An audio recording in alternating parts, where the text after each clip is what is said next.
Mineral Explorers is made possible by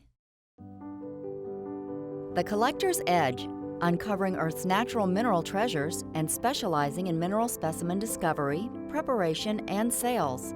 More information available at our Golden, Colorado gallery and at collectorsedge.com. From generation to generation, the Tucson Gem and Mineral Society is dedicated to encouraging interest in study in geology, mineralogy, lapidary, and allied earth sciences, helping connect people with the world around them. And the Dallas Symposium at dallassymposium.org. Appetites are not shrouded by legendary myths. Much like this forgotten empire, the beauty of these specimens is often overlooked. Join us as we step back into the age of discovery and collect some of Portugal's impressive mineral history.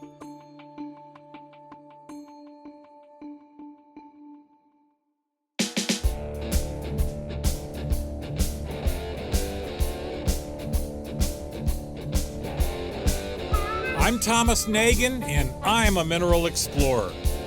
I'm the guy that supplies museums, galleries, and private collectors with world-class pieces of nature's art. Come along with us as we travel the globe in search of rare gems, crystals, and other fine minerals. It's not always easy, but it's always an adventure.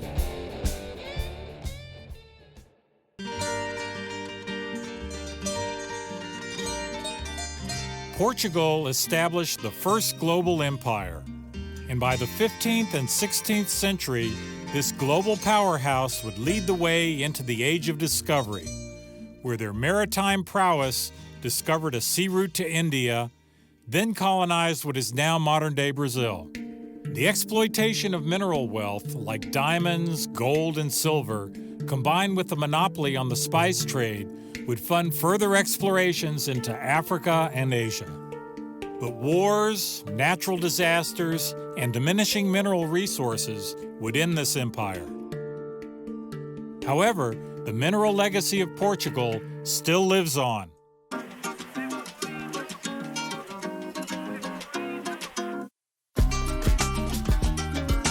Just up the coast, in Cascais, we hope to find our own piece of Portugal's past.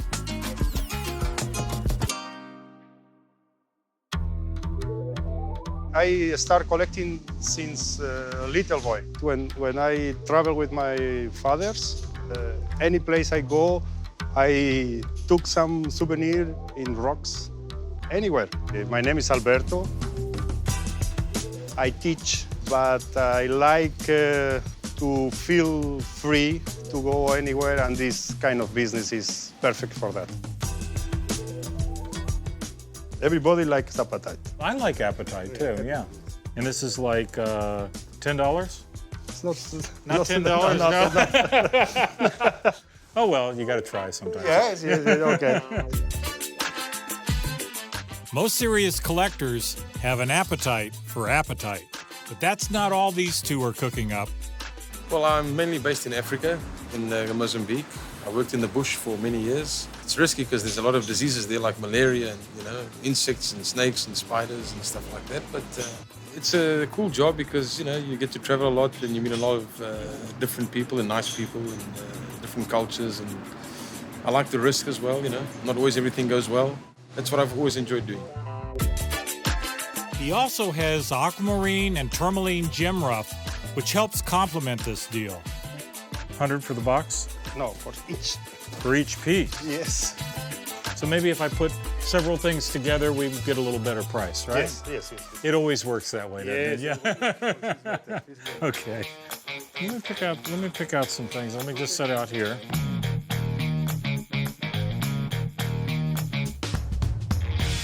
I really like being out in the light, actually. You can see the pieces better. You can see the color better. You can see if they have damage easier. It's good to do a slice. Slice. Make slice. How much are these? Is this a gram? Or? 26. So this is watermelon tourmaline. Watermelon from the same province. From Zambezi province in Mozambique. This is a cute little appetite here, sitting on top of a quartz crystal. And this is a cute little appetite, also from Panasqueira. Here is a very nice, or like this or like this. Yeah, it has to be broken here. Yes. You only end up with this, Yes. pretty much, because it's just cleaner. This one here is more breakage to it. Maybe he'll give me a deal on the two of them, a special deal.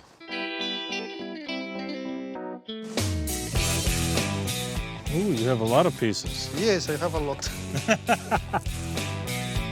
And arsenopyrites aren't that expensive, right? They're not like No, these they are apatites, not, they yeah. are not. It's the type of mineral that a collector can afford that can't Yes. spend too much money, right? Exactly. Many of the top dealers are only after the expensive, world-class pieces.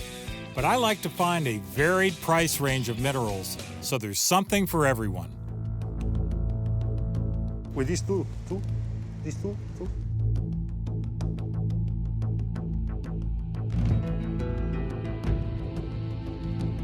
Take this out, one in.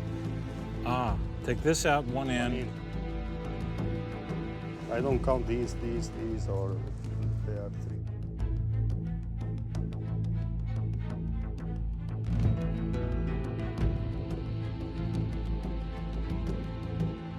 With the tourmaline. He's giving away your tourmaline. Okay?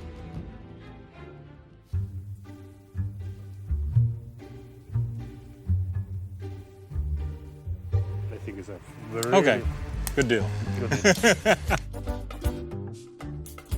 These two larger pieces are apatites that'll make really nice pieces for a collector. I'm gonna trim this piece like this to make a really nice piece right here like that.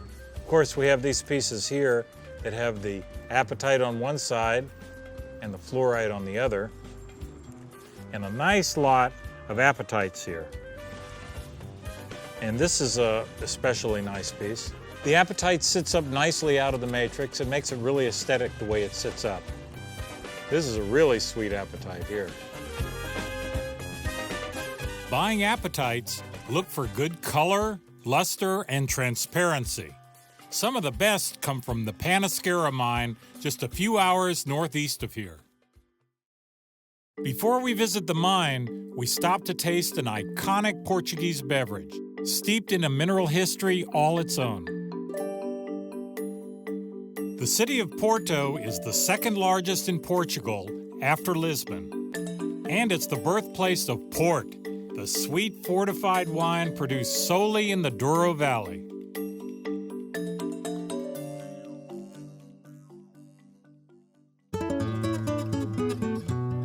This was my first time in this ancient city. It dates back to 300 BC, starting with the Celtics, then occupied by the Romans and Moors, then invaded by the French. Porto's had many influences. Taking in the diverse architectural styles that reflect the many cultures that were in power over the centuries, it's easy to get lost in the charm of the City of Bridges. The impressive Douro River played a crucial role in the city's famous export.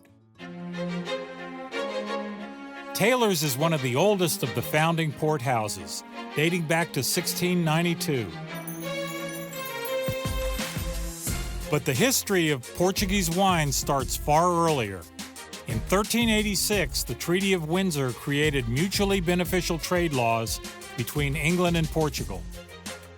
This allowed a significant amount of Portuguese wine to be exported to England. In 1667, France and England would severely limit trade with each other, cutting off England's major wine supply, and thus the demand for Portuguese wine increased. The Douro River was used to transport the wine. Because of the long nautical voyage, the wine was fortified with brandy, increasing its strength and keeping it from spoiling. The wine was named after where it was being shipped from, Oporto, or in English, port. The earliest recorded shipment of port took place in 1678. Not long after that, Taylor's would get into the business. But what does that have to do with minerals, you may ask? Well, Sky has the answer. Here in Portugal, you've been making wine for really thousands of years, right? Started with the Romans, is that correct? Oh, yes, but it was very different wine, okay? Today, what this company produces is port. And Romans, as you can imagine, it was regular wine. And for very long centuries, we had just wine in the region. And even today, in the region, you may find Douro wines and port. Okay, and Douro is the region that it grows in, where the schist comes from, right? Right. So what helps you have such a good flavor and such a great wine here is that these are very strong plants that try to grow deep into the ground. And what helps them grow deep into the ground is the formation of the schist. Schist, a rock with a coarse grain made up of different minerals that occurs in thin plates. So the roots can grow down deep into the ground up to 30 feet.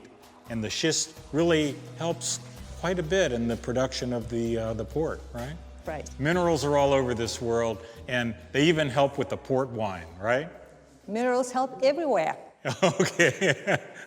See, I told you this was about minerals and not just an excuse to drink port. But Claire twisted our arms, and we just couldn't say no to trying this historic mineral-influenced beverage. Cheers. We're here in Portugal, they would say saúde. Saúde. Saúde. They say saúde, Saúde. which is health in Portuguese. Okay. Saúde.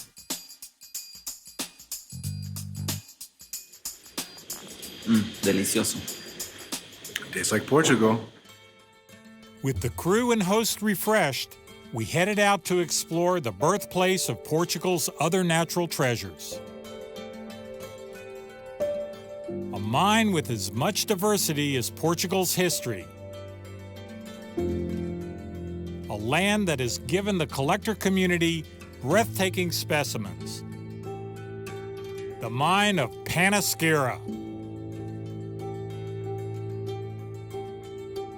One of the world's largest tungsten mines, specimen enthusiasts know it for the crystallized minerals of apatite, tungsten, arsenopyrite, and many more.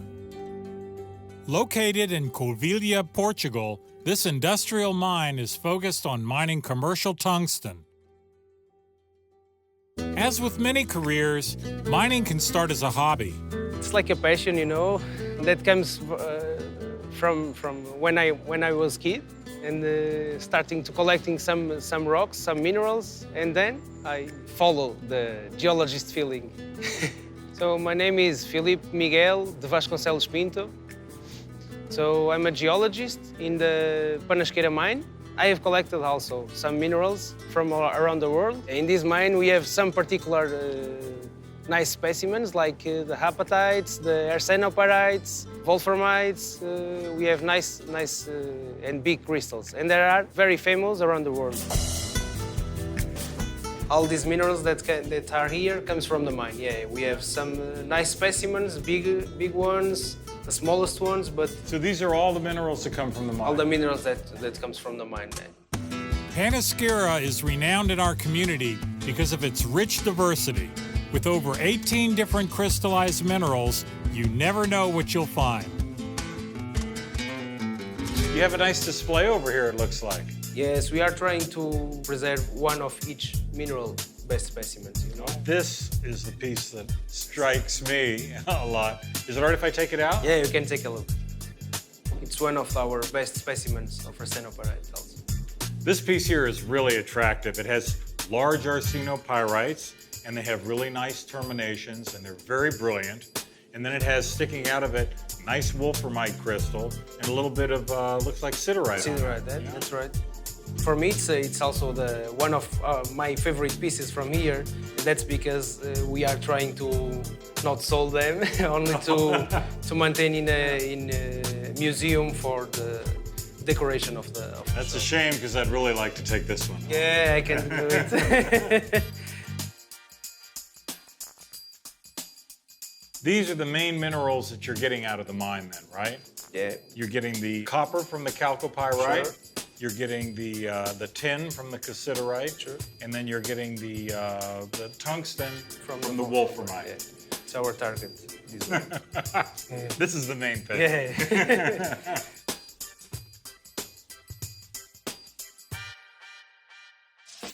Tungsten has the highest melting point of all minerals.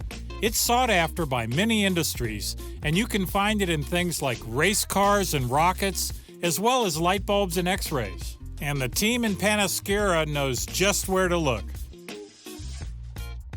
He's tired because he worked so hard. Okay. It's a rare opportunity to be given access to this extensive mine that's been working since 1888. Now, it's Western Europe's leading tungsten producer. So you really have a lot of water in here now, right? Is this more than normal, or? It's more than normal. We always have water, but not so much water. On the last year or 2 years ago, they started cutting some trees on the surface, and so the terrain don't have the sufficient capacity to absorb all the water.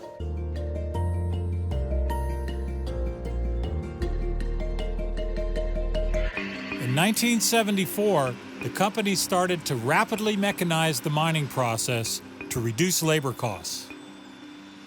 This increased efficiency eventually changed the mining practice from longwall stoping to a more mechanized method and allowed them to dig deeper. Soon, mining was viable on 2 different levels at the same time. I notice up here we have some veins of wolframite and quartz, is that right? Yeah. This is still the main infrastructure of the mine entrance, the main galleries, base galleries for the equipment and for the people. But sometimes we have lucky and you get vein in this part. So that's what we have here. We have the schist, and now we have a small vein, but with some crystals of wolframite. Is this rich enough to work if it wasn't the main entrance to the mine? Yes, it would be. You would be working this area, Yes, right? But you gotta leave it because it's your main entrance. We have to protect the infrastructure. I was in awe of how quickly we started seeing clues of mineral richness. And soon, I'd experienced the depth of Panasqueira. This is a ore bin, ore pass. An ore pass, okay. And this is connecting the 2 levels, from level 1 to level 2. We have this grid to avoid big rocks to pass. You can see there an entrance to a stope. So, Manuel, a stope is a work area, right? Yes, a production area. A production area is a stope, okay. It's a long ways down there. How deep is that? This is 60 meters. 60 meters, that's about 200 feet. Wow, that's a long, 20 stories. Let's throw some rocks down there. Please too quiet, everybody.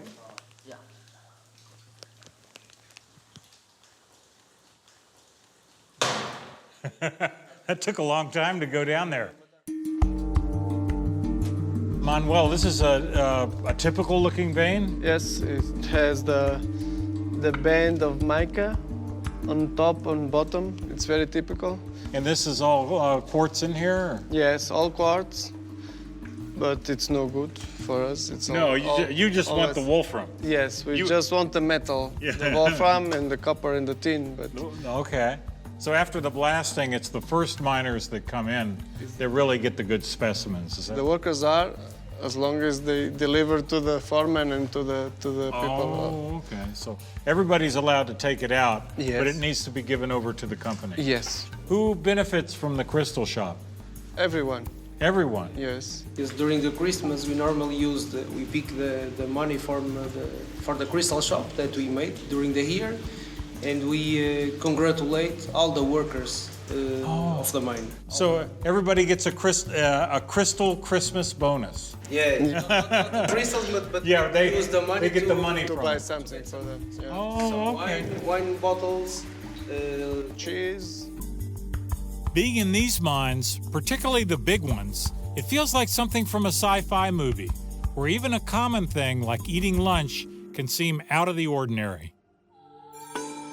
With history behind us, I was ready to witness brand new minerals being discovered just ahead, or so I thought. They say that this is about 5 square kilometers underneath this mine of running tunnels on several different levels. I think we've walked it all. I'm getting pretty tired. Finally, there were signs we were close to the production zone, and I hope the hike was worth it. This area was just blasted last night. Then they came in and they washed down the walls, so they could see everything. And today they're going to muck it, which means they're going to take out all the rock that was blasted out of there so it can go through the whole process of extracting the wolframite.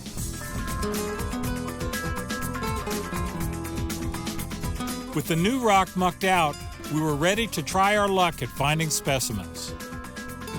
He just hauled away almost 5 tons of material. Unfortunately, commercial mining comes at a cost. Machines often damage or crush most collectible mineral specimens during the extraction of the more abundant industrial ores. Here's a big arsenopyrite right here sticking right in the middle of this cavity. And then over here, we have a big quartz, you can see. It's probably about 5 inches long. There seems to be a lot of mineralization in this area. What did you find there? Oh, wow, an apatite. Small appetite, yeah. Cool, yeah. Apatites are kind of pretty rare to find these days, but it's one of the things that Panasqueira is famous for. And here we have some crystals of siderite that we found right near the same area. So this mine is just filled full of a really large variety of minerals. The large quartz vein is a good sign that specimens are near, and here there's no telling what treasures you'll find. And this is a really cute one. This is one of my favorites here. It is my favorite. It's a really clear quartz with a pretty little siderite perched right on top of it. I'd like to keep this one. Is that all right? Sure. Okay, great. Thank you. You guys help me, okay? Let's count the minerals we just found. We got quartz and wolframite. We have arsenopyrite, pyrite, and chalcopyrite. We also have apatite and siderite and sphalerite. That's 8 minerals that we found right here in this one area right after a blast. And they all occurred like right in the same pocket.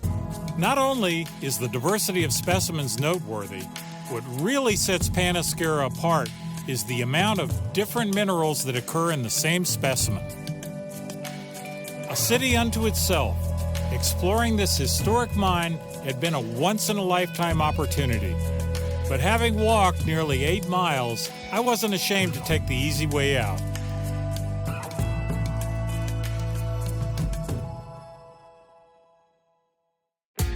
Excited and exhausted by our extensive tour of Panasqueira, we had one last stop to make back in Barcelona, where our old friend Jordi would share some of his best Panasqueira pieces.